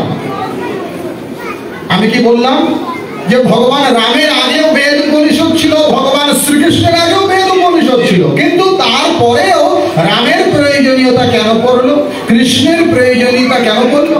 না, ছিল সবটাই ছিল, কিন্তু মানুষ সেইগুলোকে নিজের প্রবৃত্তি পোষণের জন্য অপব্যাখ্যা করলো। প্রকৃত ধর্মকে বাদ দিয়া ধর্মের মোড়ক বা খোলস নিয়ে নাড়াচাড়া করা শুরু করলো। এই জন্য বেদ উপনিষদ সবই ছিল, এই সব থাকার পরেও ধর্মের গ্লানি হয়েছে। বেদ উপনিষদ সবই ছিল, থাকার পরেও গ্লানি হয়েছে। আর গ্লানিকে রোধ করার জন্যই রামকৃষ্ণ এদের আসার দরকার পড়েছে। বলতে পারেন যে এখন কিসের গ্লানি হয়েছে? আচ্ছা, দেখো, ধর্ম আচরণের বিষয়। শ্রী শ্রী ঠাকুর বলছেন, ধর্ম যদি নাই রে ফুটলো জীবন মাঝে নিত্য কর্মে, বাতিল করে রাখলি তারে কি হবে তোর কেমন ধর্ম। ধর্ম কিন্তু কেবলমাত্র আমার ঠাকুর ঘরের ঘন্টা বাজানোর মধ্যে নয়, ধর্ম কিন্তু আমার তুলসী তলায় মাথা নড়ানোর মধ্যে নয়, কেবল ওইটুকুর মধ্যে ধর্ম সীমাবদ্ধ করা চলবে না। আমার প্রত্যেকটা কর্মের মধ্যে ধর্ম, আমার প্রত্যেকটা ব্যবহারের মধ্যে ধর্ম। এই প্রত্যেকটা কর্মের মধ্যে ধর্মকে যদি আমি প্রতিষ্ঠা করতে না পারি, অর্থাৎ ধর্ম জগৎকে আলাদা বানিয়েছি আর কর্ম জগৎকে আলাদা বানিয়েছি, তাহলে না আমার ধর্ম হবে না আমার কর্ম হবে। মন দিয়ে শুনুন, যদি আমরা কর্মজগৎ আর ধর্ম জগৎ দুটোকে আলাদা করে দেই, তাহলে কর্মটাও ঠিক হবে না, ধর্মটাও ঠিক হবে না। কেন? একজন মাছের ব্যবসা করে, আমার জীবনের ঘটনা, মাছের ব্যবসা করে, ও কিন্তু ভালো ভক্ত, বাইরেটাই দেবে, সঙ্গটঙ্গ করলে খুব সুন্দর। তো মাছের ব্যবসা করছে কিন্তু ওজনে কম দেয়, ওজনে কম দেয়। পচা মাছটা মাঝে মাঝে ঢুকিয়ে দেয়, দেখুন মাছের দ্বারা করে দুই চারটা ভালো মাছ দিয়েছে, মাঝখানে একটু একটু সরে যাওয়া ওটাও দিয়েছে। আমি জিজ্ঞেস করছি, আচ্ছা দাদা তুই তো ভালোই হরিনাম করিস, তো এই ব্যবসার মধ্যে এরকম ওজন কম দিস কেন? শোন শোন, ওইটা আমার ধর্ম, এইটা আমার কর্ম। ওইটা আমার ধর্ম, মন্দিরে গেলে আমার ধর্ম, আর এই যে ওজনে কম দিচ্ছি এটা আমার কর্ম। তাহলে কি হলো? এর কর্মটা সুকর্ম হলো না কুকর্ম হলো? ধর্মবিহীন কর্ম হলে সেটা কুকর্ম হয়, সুকর্ম হয় না। মন দিয়ে শুনুন, ধর্মবিহীন কর্ম যদি করতে চান সেই কর্ম আপনাকে বন্ধনে নিয়ে যাবে। আবার কর্মহীন ধর্ম, খালি ঠাকুর ঘরে বসে বলছে ভগবান দাও ভগবান দাও, চালের বস্তা বানাবেন, এত সহজ নয়, এত সহজ নয়। ঠাকুর বলছেন, করে পাওয়ার নামে কৃপা, না করে যে পেতে চায় দুঃখ তার পিছে ধায়।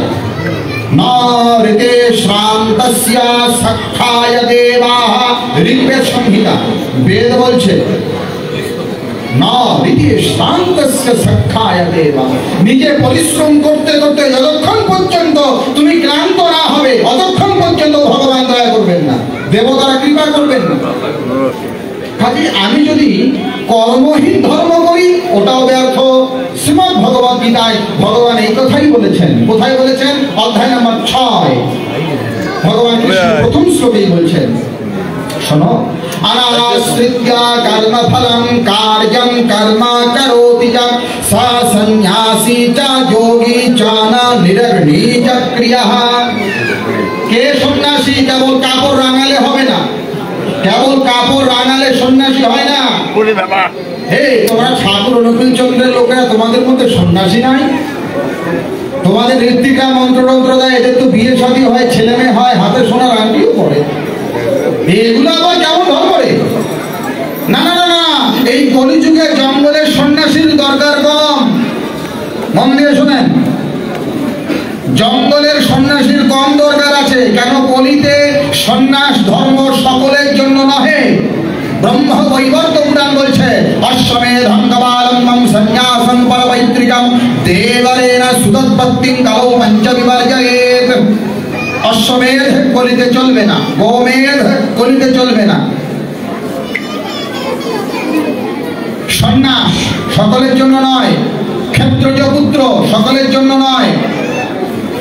তাহলে ঠাকুর বলছেন এই জন্য যে আমার জঙ্গলের সন্ন্যাসী চাই না, আমার ওই বনের সন্ন্যাসী চাই না, আমার মনের সন্ন্যাসী চাই, আমার নিতাই চাই। নিতাই নিতাই চাই কেন বললেন? কারণ নিত্যানন্দ তিনি অবধূত পরম্পরা, কিন্তু মহাপ্রভু আদেশ করলেন তুমি বিবাহ করো।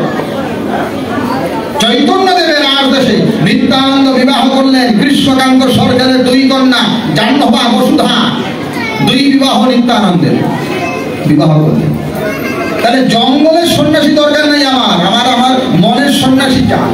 তাহলে কৃষ্ণ ভগবান বললেন যে ওই যে চুপচাপ করে বসে আছে অক্রিয়, অক্রিয় মানে চুপচাপ করে বসে আছে, বলে চুপচাপ করে বসে থাকলে সে সন্ন্যাসী নয়। বাড়িঘর ছেড়ে দিয়ে জঙ্গলের মধ্যে চুপ করে বসে। ঠাকুর বলছেন কর্মের মাঝে ধর্মকে যে পালন করতে পারলো না, ধর্মে কর্মে আনলো বিভেদ, পদে পদে তার লাঞ্ছনা।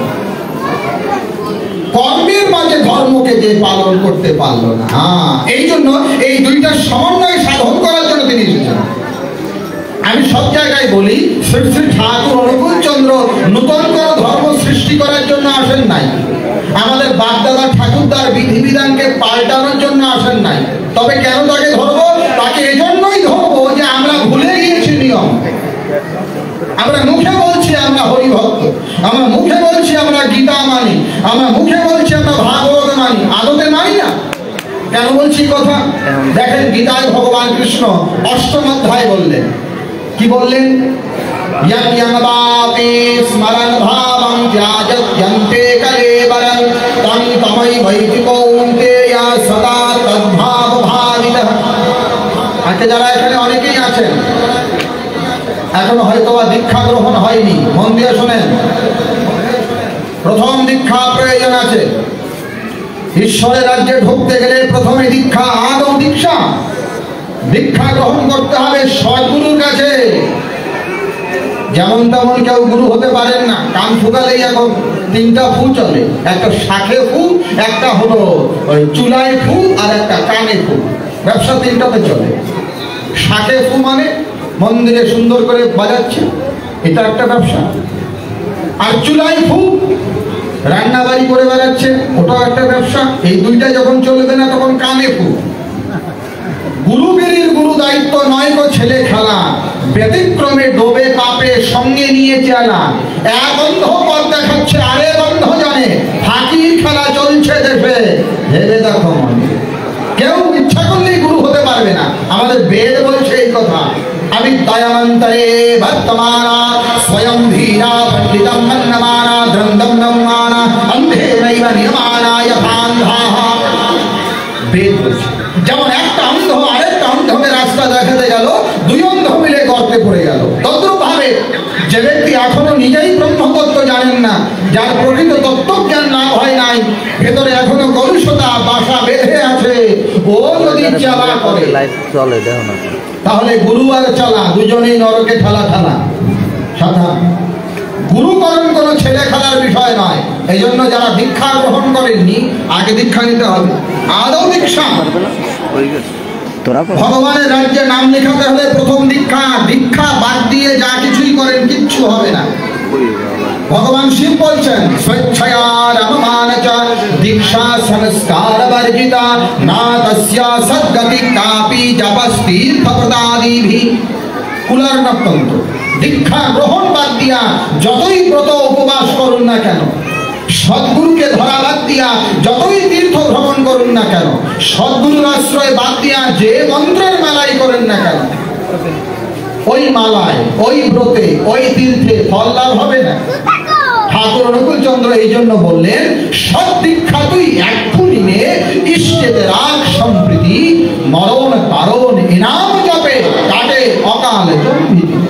আমরা কেউ বলতে পারি না এই পর মুহূর্তে আমাদের কি হবে। আমরা হয়তো ভাবছি যে হ্যাঁ এখন দীক্ষা নেওয়ার সময়, এখন বাজে রাত 8:48, আমার তো এখনো সদ্গুরু দীক্ষা হয়নি, দীক্ষা নিতে মন চায়, কিন্তু এখন এত রাত্রে হবে, কালকে নেব, কালকে নেব। মানুষের কোন আছে না। আপনি যে কালকে পর্যন্ত থাকবেন এর নিশ্চয়তা আপনাকে কে দিয়েছে? এখানে শুধু ঠাকুরের পাঞ্জাধারী কর্মীরা বসে আছেন। কলকির বাহন বলা হয় অশ্ব, ছুটে বেড়ায় ঘোড়া। শ্রী ঠাকুর বলছেন এরা বাহন, বাহন মানে যিনি বহন করে বেড়ায়, এরা ছুটছেন তার নাম বিতরণ করার জন্য। এর কোনো কালাকাল নাই। শ্রী ঠাকুরকে প্রশ্ন করলেন ঠাকুর দীক্ষার কোনো সময় আছে? ঠাকুর বলছেন আরে মরণের কোনো সময় আছে? আমাদের শাস্ত্রেও বলা আছে সদ্গুরু দীক্ষার কোনো কালাকাল লাগে না। হ্যাঁ, দীক্ষার কিছু কাল শাস্ত্রে বলা আছে ঠিক, কিন্তু সদ্গুরু দীক্ষায় নকাল নিয়মস্তস্মিন না দেশ নিয়মস্তথা অনুচ্ছিষ্টাদৌ না নিষেধে শ্রী হরের নামানি রুদ্রকঃ। সদ্গুরু দীক্ষায় কোনো কালাকাল বিচার হবে না। কাজেই আলোচনা শেষেই দীক্ষা নিতে পারেন, কেননা দীক্ষার মধ্য দিয়ে শুরু হবে ধর্মরাজ্যে ঢোকা।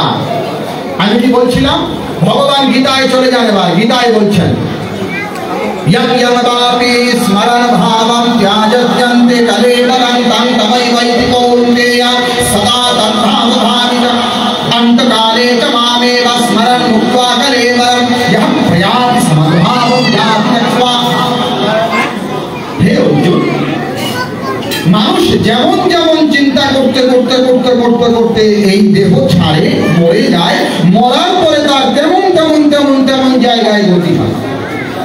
আবার মানুষ যদি অন্তকালে মানে শেষ সময় আমাকে স্মরণ করতে করতে দেহ ছাড়ে, তাহলে ওরা আর পুনরায় যন্ত্রণা প্রাপ্তি করতে হয় না। এখন এই মরণকালে ভগবানের স্মরণ কেমনে হবে? একজন বিড়াল পুষেছে, বিড়াল, আরেকজন ময়না পুষেছে, দুইজন পাশাপাশি বাড়ি। তো ময়না যিনি পুষেছে, ময়নাকে বল শিখিয়েছে হরে কৃষ্ণ রাধা, হরে কৃষ্ণ রাধা, হরে কৃষ্ণ রাধা। মালিক যখন ঘরে ঢোকে, মালিককে দেখার সঙ্গে সঙ্গেই ময়না হরে কৃষ্ণ রাধা, হরে কৃষ্ণ। পাশের বাড়িতে কিন্তু বিড়াল আছে। তো মালিক যখন ওই ময়নার সামনে যায়, ময়না দেখি হরে কৃষ্ণ রাধা, মালিকও খুশি, ময়নাও খুশি। একদিন মালিক কয়েকদিনের জন্য বেড়াতে গিয়েছে, 2 দিন পরে বাড়িতে এসেছে। এসে দেখে ময়নার আওয়াজ শোনা যায় না, ব্যাপারটা কি দেখি তো ময়নাকে যে ঘরে রেখেছিল সেই ঘরে গেছে, গিয়ে দেখে সর্বনাশ, ময়নাকে তো খাঁচায় রেখেছিল, খাঁচার দরজাটা ভাঙা। আর যে পাশের বাড়ির বিড়াল ওইটা এসে ময়নার ঘাড়ে কামড় বসিয়েছে। তো ময়নার ঘাড়ে কামড় যেই বসিয়েছে, মুখ দিয়ে হরে কৃষ্ণ রাধার বের হয়, তখন ক্যাঁ ক্যাঁ ক্যাঁ ক্যাঁ। ঠাকুর শ্রী শ্রী রামকৃষ্ণ পরমহংসদেব বললেন, শোন রে, ময়নার ঘাড়ে যখন বিড়াল কামড় বসিয়েছে, হরে কৃষ্ণ রাধার মুখ দিয়ে বেরোয়নি। মানে কি? এই বদ্ধ জীব যারা বাহিরের বল বলায় হরে কৃষ্ণ হরে রাম, জয় নিতাই, জয় রাধে, জয় গুরু, এগুলো বাহিরের লোক দেখানো পারে। ওকে যখন বিড়ালে ধরবে, বিড়াল মানে জমে ধরবে, মরণে ধরবে, মরণকালে আর হরে কৃষ্ণ রাধা, জয় নিতাই, ওইগুলা মুখ দিয়ে আসবে না, তখন ক্যাঁ ক্যাঁ আর কম কম। ঠাকুর বললেন, জপ তপ যাই না করিস, মরণকালে হুঁশিয়ার। মন দিয়ে শোনেন, মৃত্যু সময়ে ভগবানের স্মরণ কিভাবে আসবে, এই পদ্ধতিটা কি, এর উপায়টা কি? আমি আফসোসের সঙ্গে বলি যে আমাদের প্রত্যেকটা বাড়িতে হিন্দুদের কম বেশি ভগবত গীতা আছে, অন্য বেদ পুরাণ থাকুক বা না থাকুক, কিন্তু এটা লাল সালুর মধ্যেই আমরা বেঁধে রেখেছি। বের করে একটা দিন পড়লাম না কি আছে, আর পড়লাম না বলেই শ্রী শ্রী ঠাকুরের ভাবধারা আমার কাছে নতুন নতুন লাগে। হ্যাঁ, অনুকূল ঠাকুরের লোকেরা নাকি জপ ধ্যান করে, কই এরা তো কোনো মালা জপে না। হ্যাঁ, অনুকূল ঠাকুরের লোকেরা নাকি নাম জপ করে, কই এরা তো কোনো উচ্চস্বরে কিছুই করে না, এরা সুন্দর চুপচাপ করে বসে। এরা নাকি 2 বেলা নাম টাম করে, কই মালাও জপে না, কিছুই করে না, খোল করতাল অত বাজায় না, প্রার্থনার সময় খোলও বাজায় না। এরা চুপচাপ বসে, নামের সময় হলো বলে চুপচাপ বসে চোখ বন্ধ করে জপ করে। এটা হলো একটা ধর্ম?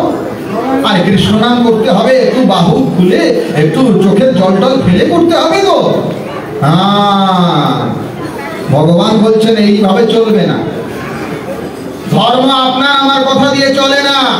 यहाँ शास्त्रविद एवं सृज्यवर्तते कामकारतः न सिद्धिमवाप्नोति न सुखं न परां गतिं तस्मात् शास्त्रं प्रमाणन्ते कार्याकार्यवस्थितौ गत्वा शास्त्रविधानोक्तं कर्म कर्तुमिहार्हसि।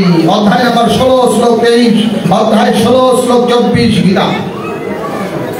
আমি যে ভগবানকে ডাকবো, এটার একটা পদ্ধতি আছে, কারিকুলাম আছে, নিয়ম আছে, কিভাবে ডাকতে হবে।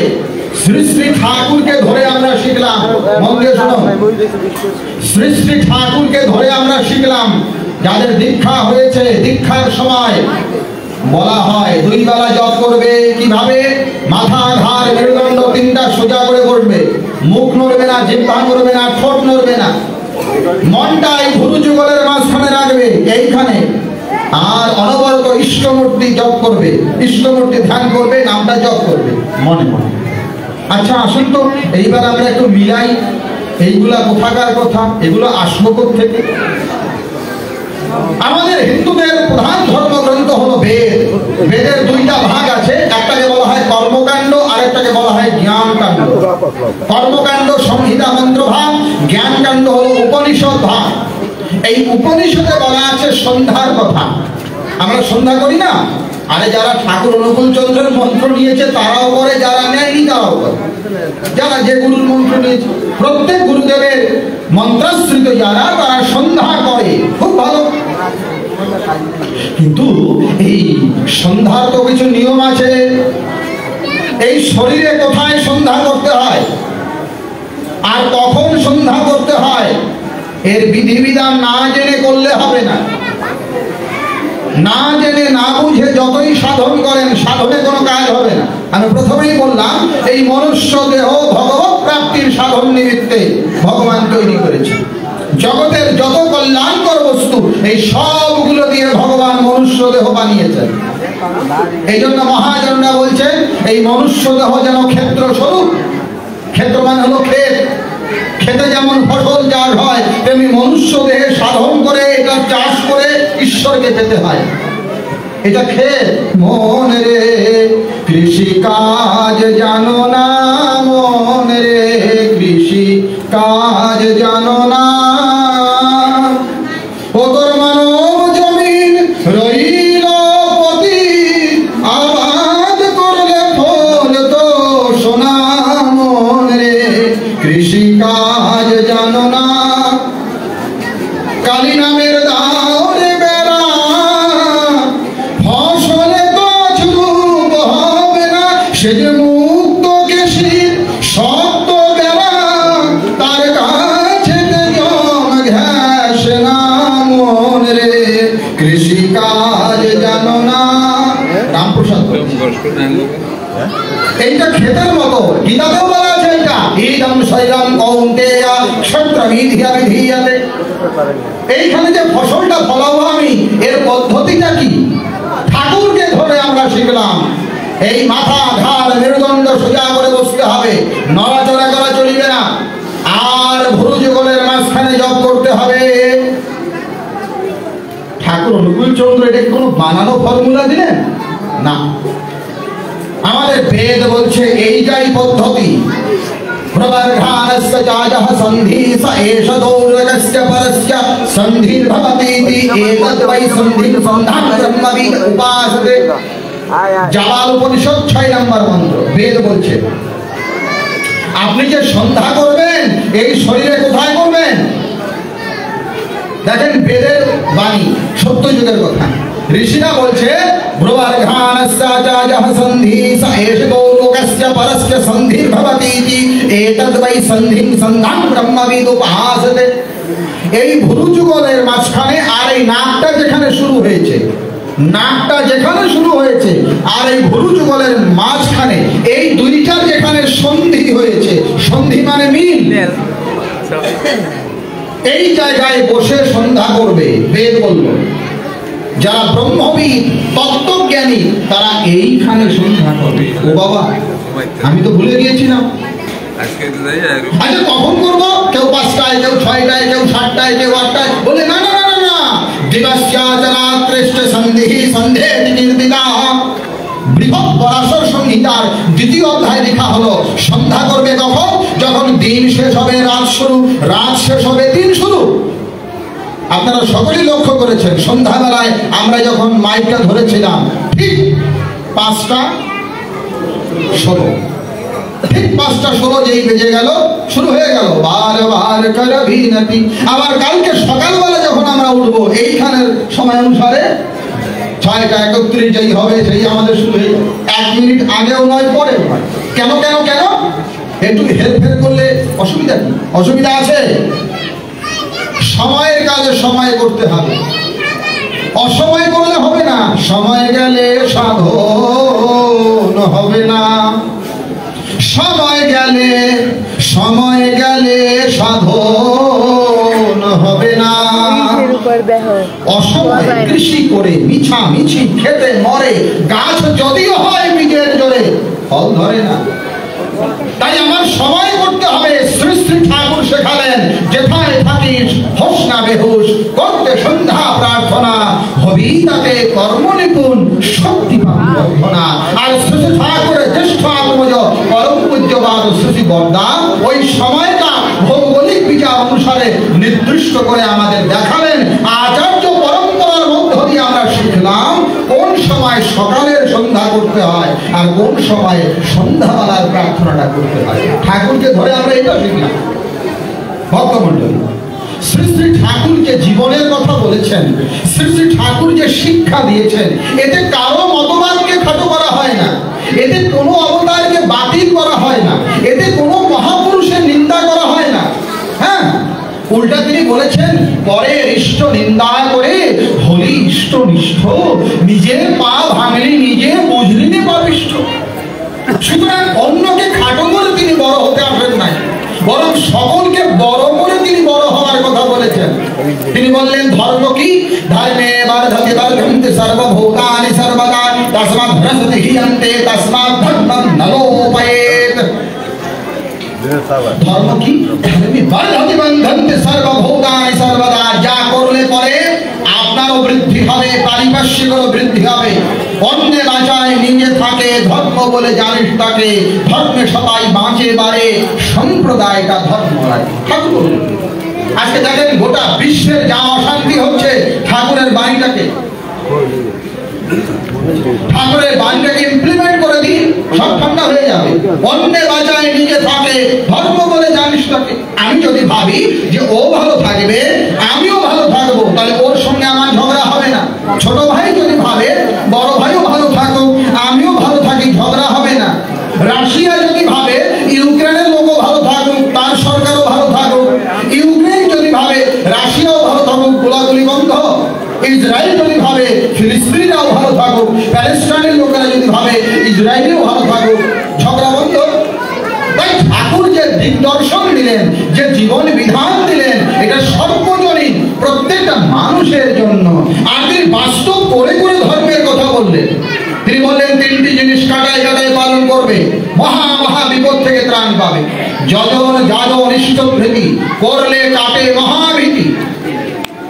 ইষ্টভৃতি কেন দরকার? আমাদের এখানে যারা শ্রী ঠাকুরের দীক্ষা নিয়েছেন একটু কষ্ট করে হাত তোলেন তো দেখি। আচ্ছা, এইবার যারা হাত তুলেছেন, যাদের যাদের দীক্ষা বেঁচে আছে তারা হাতটা ধরে থাকবেন, যারা দীক্ষা মরে গেছে হাত নামাবেন। দেখছেন কতগুলো মরে গেছে দীক্ষা? আচ্ছা নামান। দীক্ষা আবার মরে নাকি? হ্যাঁ মরে মরে। ঠাকুর বলছেন ইষ্টে চেতন ব্যক্তিত্বটা, মন্ত্রে চেতন মন, আর ইষ্টভৃতে দীক্ষা চেতন সেবায় চেতন ধন। আপনি যে দীক্ষা নিয়েছেন, ইষ্টভৃতি যদি ঠিকঠাক না হয় তাহলে ওটা চেতন নাই। চেতন মানে জ্ঞান্ত আছে, বেঁচে আছে, আর চেতনের বিপরীত মরে গেছে। ইষ্টভৃতি কেন দরকার?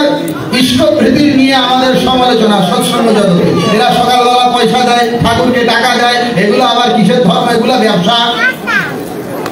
না না না না, এইটাই ধর্ম। দাদা ভাইরা, আমি বারবার করে বলছি, আমরা ভুলে গেছি।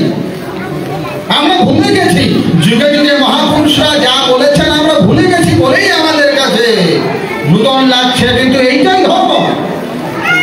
ভগবান মহেশ্বর বলছেন স্বদ্রব্য বিনিয়োগঞ্চ না নিবেদ্য গুণ উচারে আ নিবেদ্য তো যাহা কুরিয়ান সৎ ভবেদ ব্রহ্মঘাতকঃ।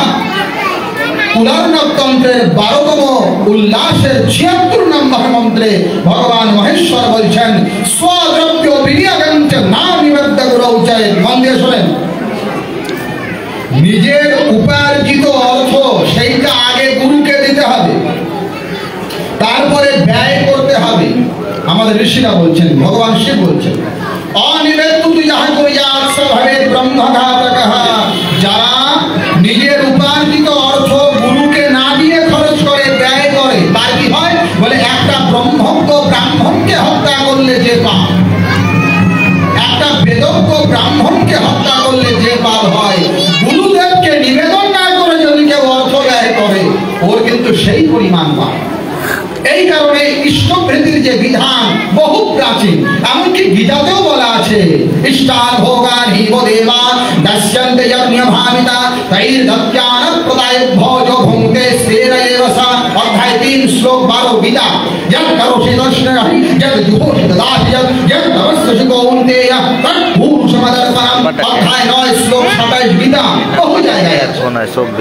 আর তিনি যাজনের কথা বলেছেন। যাজন মানে কেবল নিজে করলে হবে না, এটাকে বিস্তারে নিয়ে যেতে হবে, বিস্তার জীবন। অন্যকে এই জীবনের কথাটা বলতে হবে। যাজন করো, বেদেও বলা আছে আস্তে জানন্ত নাম চিৎ বিভক্তং মাস্তে বিষ্ণু সুমতিম ভজামহে। ঋগ্বেদ সংহিতার প্রথম মণ্ডলের 156তম সূত্র। যাজনের কথা বেদে আছে। আবার ঋগ্বেদ বলছেন সখায় ব্রহ্মবাচে আরসত প্রজগায়ত। ঋগ্বেদ সংহিতা। আবার বেদ বলছে বিশ্বতাতে সমানেষু প্রবাচ্য। যাজন করতে হবে। ওই যে প্রভু কহে নিত্যানন্দ সব জীব হরির অন্ধ, কেহ না নয় কৃষ্ণ নাম। এই নিবেদন করে নয়নে